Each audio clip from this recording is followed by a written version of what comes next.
Hi everyone, welcome to my YouTube channel. ಇವತ್ತಿನ ಮುದ್ದು ಸೊಸಿ ಧಾರಾವಾಹಿ ಏನಾಗುತ್ತಂತ ನೋಡ್ಕೊಂಬರೋಣ ಬನ್ನಿ. ಮೊದಲಿಗೆ ಸಾವಿತ್ರಿ ಅವ್ರು ಹೇಳ್ತಾರೆ, ಸದ್ಯದ ಪರಿಸ್ಥಿತಿಲಿ ನಮ್ಮ ಮಾವಯ್ಯನವರು ಓದು ಅಂತ ಹೇಳ್ತವ್ರೆ, ಆದ್ರೆ ನನ್ನ ಕೈಯಲ್ಲಿ ಓದಕ್ಕಾಗಕ್ಕಿಲ್ಲ ಅಂತ ಹೇಳ್ಬಿಟ್ರೆ ಯಾವ ಸಮಸ್ಯೆನೂ ಇರಕ್ಕಿಲ್ಲ ಅಲ್ವೇ ಅಂತ ಹೇಳ್ತಾರೆ ಸಾವಿತ್ರಿ ಅವರು. ಅವರು ಎಷ್ಟೇ ಕಿತ್ತ ತಿರುಗಿಸಿ ಮುರುಗಿಸಿ ಕೇಳಿದ್ರುವೆ ಸಾವಿತ್ರಿ ಹೇಳ್ದಂಗೆ ಇರಬೇಕು. ಈ ಕಡೆ ವಿದ್ಯೆಯವರು ಅವ್ರ ಮಾತನ್ನ ಕೇಳಿ ಮೌನವಾಗಿ ನಿಂತಿರ್ತಾರೆ. ಆಗ ಈಶ್ವರಿ ಅವ್ರು ಹೇಳ್ತಾರೆ, ನೋಡೆ ಸಾವಿತ್ರಿ ಹೇಳ್ದಂಗೆ ನೀನು ಹೋಗಿ ಅಲ್ಲಿ ಹೇಳಬೇಕು, ಹೆಚ್ಚಿಗೆ ತುಟುಕ್ ಪಿಟಿಕ್ ಅನ್ನಂಗಿಲ್ಲ. ಆಗ ವಿದ್ಯೆಯವರು ಸುಮ್ಮನೆ ತಲೆ ಅಲ್ಲಾಡಿಸ್ತಾರೆ. ಮನೆಯವರು ಎಲ್ರು ಆಚೆಗೆ ಬರ್ತಾರೆ. ಪ್ರೆಸ್ನವ್ರ ಹತ್ರ ವಿದ್ಯಾ ಹಾಗೆ ಶಿವರಾಮೇಗೌಡರು ಬರ್ತಾರೆ. ಶಿವರಾಮೇಗೌಡರು ಹೇಳ್ತಾರೆ, ಸನ್ನೆಯಲ್ಲಿ ಹೇಳು ಅವ್ರಿಗೆ ಅಂತ ಹೇಳಿದಾಗ ವಿದ್ಯೆಯವ್ರು ತಲೆ ಅಲ್ಲಾಡಿಸ್ತಾರೆ. ಎಲ್ರಿಗೂ ನಮಸ್ಕಾರ ಅಂತ ವಿದ್ಯೆಯವ್ರು ಹೇಳ್ತಾರೆ. ಈಗ ಬಂದಿರೋ ಸುದ್ದಿಗೆ ನೀವೇನ್ ಹೇಳ್ತೀರಾ ಅಂತ ಪ್ರಶ್ನವ್ರು ಕೇಳ್ತಾರೆ. ನೋಡಿ, ನೀವು ಅನ್ಕೊಂಡಂಗೆ ನಾನು ಅಂತ ವಿದ್ಯೆಯವ್ರು ಹೇಳ್ತಾ ಇರ್ಬೇಕಾದ್ರೆ ಕಾರ್ ಹಾರನ್ ಸೌಂಡ್ ಕೇಳಿಸುತ್ತೆ. ಎಲ್ಲರ ಗಮನ ಕಾರ್ ಕಡೆಗೆ ಹೋಗುತ್ತೆ. ಶಿವರಾಮೇಗೌಡರು ಹೇಳ್ತಾರೆ, ಇದೇನಿದು ನಾಯಕರು ಮನೆ ಗಂಟ ಬಂದ್ಬಿಟ್ಟಿದಾರಲ್ಲ ಅಂತ ಹೇಳಿ ಅವ್ರ ಹತ್ರ ಹೋಗಿ ಅವ್ರನ್ನ ವೆಲ್ಕಮ್ ಮಾಡ್ತಾರೆ ಶಿವರಾಮೇಗೌಡರು. ನಾಯಕರು ಬೊಕ್ಕೆನ ತಗೊಂಬಂದು ಶಿವರಾಮೇಗೌಡ್ರೆ ಮತ್ತೆ ನಿಮ್ಮ ಸೊಸೆಗೂ ಶುಭಾಶಯಗಳು ಅಂತ ಹೇಳಿ ಬೊಕ್ಕೆನ ಕೊಡ್ತಾರೆ. ನಾಯಕರು ಕೊಟ್ಟ ಬೊಕ್ಕೆಯನ್ನು ಶಿವರಾಮೇಗೌಡರು ಹಾಗೆ ವಿದ್ಯೆಯವರು ಸ್ವೀಕಾರ ಮಾಡ್ತಾರೆ. ಪ್ರೆಸ್ನವ್ರನ್ನ ಅಲ್ಲೇ ಬಿಟ್ಬಿಟ್ಟು ಬಂದಿರೋ ನಾಯಕರನ್ನ ಕರ್ಕೊಂಡು ಒಳಗಡೆ ಬರ್ತಾರೆ ಶಿವರಾಮೇಗೌಡರು. ಹೇಳ್ ಕಳ್ಸಿದ್ರೆ ನಾನೇ ಬರ್ತಾ ಇದ್ದೆ ಅಂತ ಶಿವರಾಮೇಗೌಡರು ಹೇಳ್ತಾರೆ. ಒಂದ್ ಫೋನ್ ಇಲ್ದಂಗೆ ಬಂದ್ಬಿಟ್ರಲ್ಲ ಅಂತ ಹೇಳ್ತಾರೆ. ಆಗ ನಾಯಕರು ಹೇಳ್ತಾರೆ, ಗೌಡ್ರೆ, ಈ ಹೆಣ್ಮಕ್ಳು ವಿದ್ಯಾಭ್ಯಾಸದ ಬಗ್ಗೆ ಯೋಜನೆ ಮಾಡ್ಬೇಕು ಅಂತ ಸರ್ಕಾರದ ಮಟ್ಟದಲ್ಲಿ ಮಾತುಕತೆ ನಡೀತಾ ಇರೋದು ನಿಮಗೆ ಗೊತ್ತಿದೆಯಲ್ಲ. ಮಗಳು ಓದಿದ್ರೆ ಮನೆಗೆ ಭವಿಷ್ಯ ಅನ್ನೋದು ನಮ್ಮ ಹೊಸ ಯೋಜನೆ ಆಗಿದೆ ಗೌಡ್ರೆ. ಅದನ್ನ ಆದಷ್ಟು ಬೇಗ ಕಾರ್ಯರೂಪಕ್ಕೆ ತರಬೇಕು ಅನ್ನೋದು ನಮ್ಮ ಉದ್ದೇಶ. ಅದಕ್ಕೆ ಚಾಲನೆ ಕೊಡಬೇಕು ಅಂತ ನಾವು ಅನ್ಕೊಂತ ಇದ್ವಿ. ಆಲ್ರೆಡಿ ನೀವು ನಿಮ್ಮ ಸೊಸೆನ ಓದಿಸೋದ್ ಮೂಲಕ ಅರ್ಧ ಚಾಲನೆ ಕೊಟ್ಟಿದ್ದೀರಲ್ಲ ಗೌಡ್ರೆ. ಆ ಕಾರಣಕ್ಕೆ ನಮ್ಮ ಹೈಕಮಾಂಡಿಂದ ಕರೆಗಳು ಬರ್ತಾವೆ. ಅದಕ್ಕೆ ನಾನು ಓಡೋಡಿ ಬಂದೆ ಅಂತ ನಾಯಕರು ಹೇಳ್ತಾರೆ. ಇಲ್ಲಿಂದಲೇ ನಮ್ಮ ಯೋಜನೆಗೆ ಯಾಕೆ ಚಾಲನೆ ಕೊಡಬಾರ್ದು ಅಂತ ನಮ್ಮ ಅಭಿಪ್ರಾಯ. ಅದಕ್ಕೆ ನನ್ನನ್ನು ಹೈಕಮಾಂಡು ಖುದ್ದಾಗಿ ಹೋಗಿ ಅಂತ ಹೇಳಿದ್ರು. ಒಟ್ನಲ್ಲಿ ಗೌಡ್ರೆ, ನೀವು ಸದ್ದು ಗದ್ದಲ ಇಲ್ಲದೆ ಸಮಾಜದಲ್ಲಿ ಒಂದು ಒಳ್ಳೆ ಕ್ರಾಂತಿ ಮಾಡಿದ್ದೀರಾ. ನಮ್ಮ ಸರ್ಕಾರದ ಕಾರ್ಯಯೋಜನೆ ಕಾರ್ಯರೂಪಕ್ಕೆ ತಂದ್ಬಿಟ್ಟಿದ್ದೀರಾ. ಇದಕ್ಕೆ ಮೊದಲು ನಮ್ಮ ಪರವಾಗಿ ಮತ್ತೆ ನಮ್ಮ ಸರ್ಕಾರದ ಪರವಾಗಿ ನಿಮಗೆ ಅಭಿನಂದನೆಗಳು ಗೌಡ್ರೆ ಅಂತ ಹೇಳ್ತಾರೆ ನಾಯಕರು. ಆಗ ಈಶ್ವರಿ ಅವ್ರು ಹೇಳ್ತಾರೆ, ಅಲ್ಲ ನಾಯಕರೇ, ಅದು ಅಂತ ಹೇಳ್ತಾ ಇರಬೇಕಾದ್ರೆ ನಾಯಕರು ಹೇಳ್ತಾರೆ, ನೋಡಿಮ್ಮ, ಇವತ್ತು ಇವ್ರ ಸೊಸೆ ಏನೇ ಸಾಧನೆ ಮಾಡಿದ್ರು ಅದು ರಾಜಕೀಯ ಅಲ್ಲ ಅಂತ ಹೇಳ್ತಾ ಇರಬೇಕಾದ್ರೆ ಚಂಪಾ ಅವರು ಜ್ಯೂಸ್ನ ತಗೊಂಡು ಬರ್ತಾರೆ. ಅದನ್ನು ಇಸ್ಕೊಂಡು ಥ್ಯಾಂಕ್ ಯು ಮಾ ಅಂತ ಹೇಳ್ತಾರೆ ನಾಯಕರು. ಅವಳ ಈ ಸಾಧನೆಗೆ ಇಡೀ ಕುಟುಂಬ ಬೆನ್ನೆಲುಬಾಗಿ ನಿಂತಿರೋ ಕಾರಣ ಆಗಿರೋದು ಈ ಗೌಡ್ರ ಸಂತೋಷ ಮತ್ತೆ ಉತ್ಸಾಹದಿಂದ ಅರ್ಥ ಆಗ್ತಾ ಇದೆ.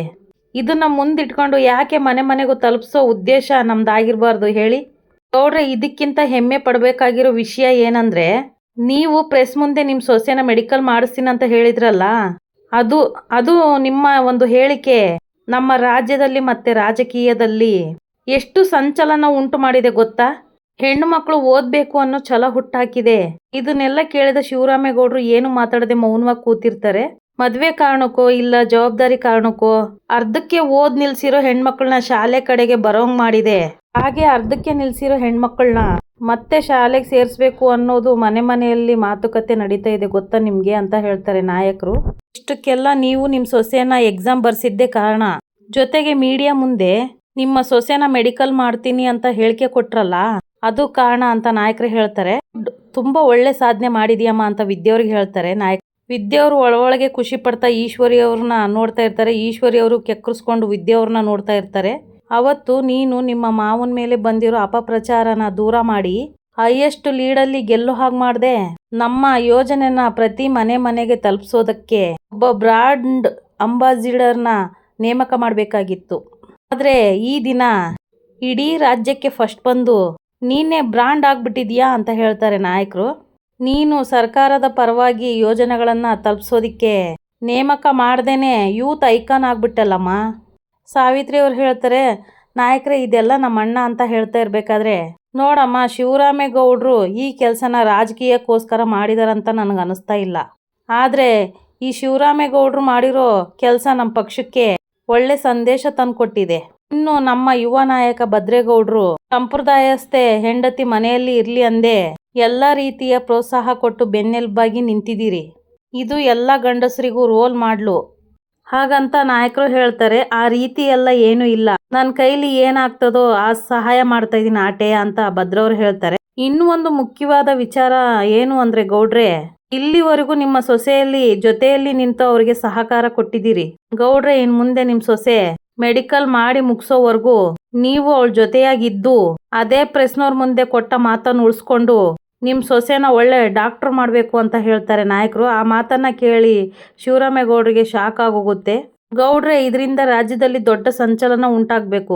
ಅರ್ಧಕ್ಕೆ ಓದ್ ನಿಲ್ಸಿರೋ ಹೆಣ್ಮಕ್ಳು ಇನ್ ಮುಂದೆ ಓದಿನ ಕಡೆ ಮುಖ ಮಾಡ್ಬೇಕು ಅಂತ ನಾಯಕರು ಹೇಳಿದಾಗ ಶಿವರಾಮೇಗೌಡರು ಸೈಲೆಂಟ್ ಆಗಿ ತಲೆನ ಅಲ್ಲಾಡಿಸ್ತಾರೆ. ಇದು ನನ್ನೊಬ್ಬನ ತೀರ್ಮಾನ ಅಲ್ಲ, ಹೈಕಮಾಂಡ್ ಕೂಡ ಈ ಯೋಜನೆ ಬಗ್ಗೆ ತೀರ್ಮಾನ ಮಾಡಿ ಅವರ ತೀರ್ಮಾನವನ್ನ ಹೇಳಿರೋದು. ಅಂದಹಾಗೆ ಇದ್ರ ಬಗ್ಗೆ ನಿಮ್ಮ ಅಭಿಪ್ರಾಯ ಏನು ಅಂತ ನಾಯಕರು ಕೇಳಿದಾಗ ಶಿವರಾಮೇಗೌಡರು ಸೈಲೆಂಟ್ ಆಗ್ಬಿಡ್ತಾರೆ. ಅದನ್ನ ನೋಡಿ, ಯಾಕೆ ಗೌಡ್ರೆ ಮಾತಾಡಿ ಅಂತ ನಾಯಕರು ಕೇಳ್ತಾರೆ. ನಾನೇನ್ ಹೇಳೋದಿದೆ ನಾಯಕರೇ, ಒಳ್ಳೆ ಕೆಲಸ ಅಂದ್ಮ್ಯಾಕೆ ಮಾಡೋಣ ಬಿಡಿ ಅಂತ ಹೇಳ್ತಾರೆ ಶಿವರಾಮೇಗೌಡರು. ಇದನ್ನ ಕೇಳಿ ವಿದ್ಯೆಯವ್ರಿಗೆ ತುಂಬಾ ಖುಷಿ ಆಗುತ್ತೆ. ಇದು ಮಾತು ಅಂದ್ರೆ ಗೌಡ್ರೆ, ಒಬ್ಬ ರಾಜಕಾರಣಿಗೆ ಬದ್ಧತೆ ಇದ್ರೆ ಏನ್ ಬೇಕಾದ್ರೂ ಬದಲಾವಣೆ ಮಾಡ್ಬೋದು ಅನ್ನೋದಿಕ್ಕೆ ನೀವೇ ಸಾಕ್ಷಿ ಗೌಡ್ರೆ. ಮತ್ತೆ ಮುಂದಿನ ವಾರನೇ ಎಂಟ್ರೆನ್ಸ್ ಎಕ್ಸಾಮ್ ಇದೆ, ಗೊತ್ತಿದೆ ಅಲ್ಲೇನಮ್ಮ ಅಂತ ವಿದ್ಯೆಯವ್ರಿಗೆ ಕೇಳ್ತಾರೆ ನಾಯಕರು. ಗೌಡ್ರೆ, ನಿಮ್ಮ ಸೊಸೆ ಮೆಡಿಕಲ್ ಎಂಟ್ರೆನ್ಸ್ ಎಕ್ಸಾಮ್ ಬರ್ದು ಅದರಲ್ಲಿ ಒಳ್ಳೆ ರ್ಯಾಂಕ್ ತಗೊಂಡ್ರೆ ಒಂದು ಇತಿಹಾಸನೇ ಆಗೋಗುತ್ತೆ. ಯಾಕೆಂದ್ರೆ ಗೌರ್ಮೆಂಟ್ ಸ್ಕೂಲು ಕಾಲೇಜು ಅದರಲ್ಲಿ ಕನ್ನಡ ಮೀಡಿಯಂ ಅಲ್ಲಿ ಓದಿ ಮೆಡಿಕಲ್ ಎಂಟ್ರೆನ್ಸ್ ಎಕ್ಸಾಮ್ ಬರ್ದು ರ್ಯಾಂಕ್ ತಗೊಂಡ್ರೆ ನಮ್ಮ ಸರ್ಕಾರಕ್ಕೆ ಗೌರವ ಹೆಚ್ಚಾಗುತ್ತೆ ಗೌಡ್ರೆ ಅಂತ ಹೇಳ್ತಾರೆ ನಾಯಕರು. ಅಂದಮೇಲೆ ಜನಗಳು ಗೌರ್ಮೆಂಟ್ ಸ್ಕೂಲು ಕಾಲೇಜ್ ಕಡೆಗೆ ಮತ್ತೆ ತಿರುಗಿ ನೋಡಂಗಾಗುತ್ತೆ. ನಿಮ್ಮ ಸೊಸೆ ಮೆಡಿಕಲ್ ಎಂಟ್ರೆನ್ಸ್ ಎಕ್ಸಾಮ್ ಅಲ್ಲಿ ರ್ಯಾಂಕ್ ಬರ್ಬೇಕು ಅಂದ್ರೆ ಅವಳ ಬುದ್ಧಿವಂತಿಕೆ ಜೊತೆ ಕೋಚಿಂಗ್ ಅವಶ್ಯಕತೆ ಇದೆ ಗೌಡ್ರೆ. ನಾನೇ ಒಬ್ಬ ಟೀಚರ್ನ ಅಪಾಯಿಂಟ್ಮೆಂಟ್ ಮಾಡ್ತೀನಿ ಅಂತ ನಾಯಕರು ಹೇಳ್ತಾರೆ. ಅವರು ಡೈಲಿ ಬಂದು ಈ ವಿದ್ಯಾನಿಗೆ ಗೈಡೆನ್ಸ್ ಕೊಡ್ತಾರೆ. ಅವರ ಮಾತನ್ನ ಕೇಳಿ ಮನೆಯವರೆಲ್ಲ ಸುಮ್ಮನೆ ಆಗ್ಬಿಡ್ತಾರೆ. ಯಾಕೆ ಮಂತ್ರಿಗಳೇ ಎಲ್ರು ಸೈಲೆಂಟ್ ಆಗ್ಬಿಟ್ರಿ, ನಾನೇನಾದ್ರೂ ತಪ್ಪು ಮಾತಾಡಿದ್ನ ಅಂತ ನಾಯಕರು ಕೇಳ್ತಾರೆ. ಅಲ್ಲ, ನಾನು ಬಂದಾಗಿಂದ ಗಮನಿಸ್ತಾ ಇದ್ದೀನಿ, ಎಲ್ರು ಸೈಲೆಂಟ್ ಆಗಿದ್ದೀರಾ, ಯಾರು ಏನು ಮಾತಾಡ್ತಾನೂ ಇಲ್ಲ. ನಿಮ್ ಸೊಸೆನ ಓದಿಸೋರ್ ಬಗ್ಗೆ ಆಸಕ್ತಿ ಇಲ್ವಾ ನಿಮ್ಗೆ ಅಂತ ಕೇಳ್ತಾರೆ ನಾಯಕರು. ಇಲ್ಲ, ನಾನೇನಾದ್ರೂ ತಪ್ಪು ತಿಳ್ಕೊಂಡಿದೀನ ಅಂತ ಕೇಳ್ತಾರೆ. ಮಾತಾಡಿ ಗೌಡ್ರೆ, ನಿಮ್ಮನ್ನೇ ಕೇಳ್ತಾ ಇರೋದು ಅಂತ ನಾಯಕರು ಹೇಳ್ತಾರೆ. ಅಯ್ಯಯ್ಯೋ, ಹಾಗೇನಿಲ್ಲ ನಾಯಕರೇ, ನೀವು ಬೇರೆ ದಿಢೀರ್ ಅಂತ ಬಂದ್ಬಿಟ್ರಿ. ಅದು ಅಲ್ಲದೆ ಹೈಕಮಾಂಡ್ ಮಟ್ಟದಲ್ಲಿ ನಮ್ ಸೊಸೆ ಬಗ್ಗೆ ನಮ್ ಬಗ್ಗೆ ಮಾತಾಡ್ತಾ ಇದಾರ ಅಂತ ಹೇಳ್ತಾ ಇದ್ದೀರಾ. ಅದು ಅಲ್ಲದೆ ಮೀಡಿಯಾದವರೆಲ್ಲ ಹೊರಗಡೆ ಬಂದ್ ನಿಂತಿದ್ದಾರೆ. ಈ ವಿಚಾರನೆಲ್ಲ ಕೇಳಿ ನಮ್ಮ ಮಟ್ಟೆಯವ್ರಿಗೆಲ್ಲ ಬೋ ಸಂತೋಷ ಆಗ್ಬಿಟ್ಟದೆ ಅಂತ ಹೇಳ್ತಾರೆ ಶಿವರಾಮೇಗೌಡರು. ಏನೇ ಯಾರಿಗೂ ಮಾತೇ ಬರ್ತಾ ಇಲ್ಲ ಅಂತ ಹೇಳ್ತಾರೆ. ಈ ಕಡೆ ಈಶ್ವರಿ ಹಾಗೆ ಸಾವಿತ್ರಿ ಒಳೊಳಗೆ ಉರ್ಕೋತಾ ಇರ್ತಾರೆ. ಹಂಗಾದ್ರೆ ನಮ್ಮ ವಿದ್ಯಾನೆ ಯೋಜನೆಯ ಬ್ರಾಂಡ್ ಅಂಬಾಸಿಡರ್ ಅಂತ ಹೇಳ್ತಾರೆ ನಾಯಕರು. ಈ ಮಾತನ್ನ ಕೇಳಿ ವಿದ್ಯಾವ್ರಿಗೆ ದೃಷ್ಟಿ ತೆಗಿತಾರೆ ಭದ್ರಾಜ್ಜಿ. ನಿಮ್ ಮಾತಿಗೆ ನಮ್ಮ ಅಟ್ಟಿಯವ್ರದ್ದು ಎಲ್ರದ್ದು ಸಂಪೂರ್ಣ ಒಪ್ಪಿಗೆ ಇದೆ ಅಂತ ಶಿವರಾಮೇಗೌಡರು ಹೇಳ್ತಾರೆ. ಹಂಗೆ ಎಲ್ರಿಗೂ ಸಂತೋಷನೂ ಇದೆ ನಾಯಕರೇ ಅಂತ ಹೇಳ್ತಾರೆ. ಹಂಗಾದ್ರೆ ಇಡೀ ಕುಟುಂಬ ಸೊಸೆಗೆ ಸಪೋರ್ಟ್ ಆಗಿ ನಿಂತಿದ್ದೀರಾ ಅಂತ ಆಯ್ತು. ಆಗ ಭದ್ರಾ ಅಜ್ಜಿ ಹೇಳ್ತಾರೆ, ಅದ್ರ ಬಗ್ಗೆ ಅನುಮಾನವೇ ಬೇಡ, ನಾವೆಲ್ರೂ ಅವಳಿಗೆ ಬೆನ್ನೆಲ್ಬಾಗ್ ನಿಂತ್ಕೋತೀವಿ ಅಂತ ಭದ್ರಾ ಅಜ್ಜಿ ಹೇಳ್ತಾರೆ. ಇದು ಮಾತಂದ್ರೆ ಮನೆ ಹಿರಿಕರಾಗಿ ಒಂದು ಒಳ್ಳೆ ನಿರ್ಧಾರ ತಗೊಂಡಿದ್ದೀರಾ ಅಮ್ಮ. ನಿಮ್ಮ ಈ ನಿರ್ಧಾರ ನಿಮ್ಮ ಮಗನ ರಾಜಕೀಯ ಬೆಳವಣಿಗೆನ ಇನ್ನೂ ಒಂದು ಹಂತಕ್ಕೆ ತಗೊಂಡು ಹೋಗ್ತಾ ಇರುತ್ತೆ, ನೋಡ್ತಾ ಇರಿ ಅಂತ ಹೇಳ್ತಾರೆ ನಾಯಕರು. ಮತ್ತೆ ಗೌಡ್ರೆ, ನಿಮ್ಮ ಸೊಸೆ ಮೆಡಿಕಲ್ ಎಂಟ್ರೆನ್ಸ್ ಎಕ್ಸಾಮ್ ಬರೆಯೋದಿಕ್ಕೆ ನೀವೇ ಖುದ್ದಾಗಿ ಕರ್ಕೊಂಡು ಹೋಗಿ ನೋಡಿ ಗೌಡ್ರೆ. ರಾಜಕೀಯ ಅಂದ್ಮೇಲೆ ಇದೆಲ್ಲ ಇರಬೇಕು. ಇದು ನಿಮಗೆ ಸಣ್ಣ ಕೆಲಸ ಅನ್ಸ್ಬೋದು, ಆದ್ರೆ ಇದು ಪ್ರತಿ ಮನೆಗೂ ತಲುಪುತ್ತೆ ಗೌಡ್ರೆ ಅಂತ ಹೇಳ್ತಾರೆ ನಾಯಕರು. ಸರಿ ನಾಯಕರೇ ಅಂತ ಶಿವರಾಮೇಗೌಡರು ಹೇಳ್ತಾರೆ. ಹಾಗಾದ್ರೆ ಮೀಡಿಯಾದವ್ರನ್ನ ಯಾಕೆ ಕಾಯಿಸೋದು, ಎಲ್ರು ಒಟ್ಟಿಗೆ ಮಾತಾಡಿ ಅವ್ರಿಗೊಂದು ಕ್ಲಾರಿಟಿ ಕೊಟ್ಬಿಡೋಣ. ಬನ್ನಿ ಎಲ್ರು ಮೀಡಿಯಾ ಮುಂದೆ ಹೋಗೋಣ ಅಂತ ನಾಯಕರು ಅವ್ರನ್ನೆಲ್ಲ ಕರ್ಕೊಂಡು ಮೀಡಿಯಾ ಮುಂದೆ ಬರ್ತಾರೆ. ಈ ಕಡೆ ಪ್ರೆಸ್ನವರು ಹೇಳ್ತಾರೆ, ನಮಸ್ತೆ ಸರ್, ದಿಢೀರ್ ಅಂತ ಮಂತ್ರಿಗಳ ಮನೆಗೆ ಕಾಲಿಟ್ಟಿರೋ ನಿಮ್ಮ ಉದ್ದೇಶ ಏನಾದ್ರೂ ಹೇಳ್ಬೋದಾ ಅಂತ ಕೇಳ್ತಾರೆ ಪ್ರೆಸ್ನವರು. ಇವತ್ತು ಈ ಪ್ರಶ್ನೆ ನನಗೆ ಎದುರಾಗುತ್ತಂತ ನಾನು ಅನ್ಕೊಂಡಿರ್ಲಿಲ್ಲ, ಆದ್ರೂ ಉತ್ತರ ಹೇಳೋಣ. ಇವ್ರ ಸೊಸೆ ರಿಸಲ್ಟ್ ಬಂದಾಗಿಂದ ಇಡೀ ಕರ್ನಾಟಕದ ತುಂಬಾ ಶಿವರಾಮೇಗೌಡರು ಹಾಗೆ ಇವ್ರ ಸೊಸೆದೇ ಮಾತಾಗಿದೆ, ನಿಮ್ಗೆ ಎಲ್ರು ಗೊತ್ತಿರೋ ವಿಷಯನೇ. ಅದೇ ಕಾರಣಕ್ಕೆ ಸೊಸೆಗೆ ಹಾಗೆ ಶಿವರಾಮೇಗೌಡರಿಗೆ ಶುಭಾಶಯ ತಿಳಿಸೋಗೋಣ ಅಂತ ಬಂದಿದ್ದೀನಿ ಅಂತ ನಾಯಕರು ಹೇಳ್ತಾರೆ. ಇದೇ ವಿಷಯನ ಅಥವಾ ಬೇರೆ ಏನಾದ್ರೂ ವಿಷಯ ಇದೆಯಾ ಸರ್ ಅಂತ ಪ್ರೆಸ್ನವ್ರು ಕೇಳ್ತಾರೆ. ಇವತ್ತಿನ ಭೇಟಿ ವಿಷಯ ಇಷ್ಟು ಮಾತ್ರ ಅಂತ ನಾಯಕರು ಹೇಳ್ತಾರೆ. ಇದಕ್ಕೆ ನೀವು ಇಲ್ಲಿವರೆಗೂ ಬಂದ್ರ ಸರ್ ಅಂತ ಪ್ರೆಸ್ನವ್ರು ಕೇಳ್ತಾರೆ. ಹೌದು, ಇದು ಸಾಮಾನ್ಯವಾದ ಸಂಗತಿ ಅಲ್ಲ. ಮದ್ವೆ ಆಗಿರೋ ಹೆಣ್ಣಿಗೆ ಬೇಲಿ ಆಗ್ಬಾರ್ದು ಅನ್ನೋ ಕಾರಣಕ್ಕೆ ನಮ್ಮ ಶಿವರಾಮೇಗೌಡರು ಅವರ ಸೊಸೆಯ ಆಸೆ ಮತ್ತು ಕನಸಿಗೆ ಒತ್ತಾಸೆಯಾಗಿ ನಿಂತಿದ್ದಾರೆ. ಅದಕ್ಕೆ ತಕ್ಕ ಹಾಗೆ ಅವ್ರ ಸೊಸೆ ಕಷ್ಟಪಟ್ಟು ಓದಿ ಔಟ್ ಮಾರ್ಕ್ಸ್ ತಗೊಂಡು ರಾಜ್ಯಕ್ಕೆ ಮೊದಲು ಬಂದಿದ್ದಾರೆ.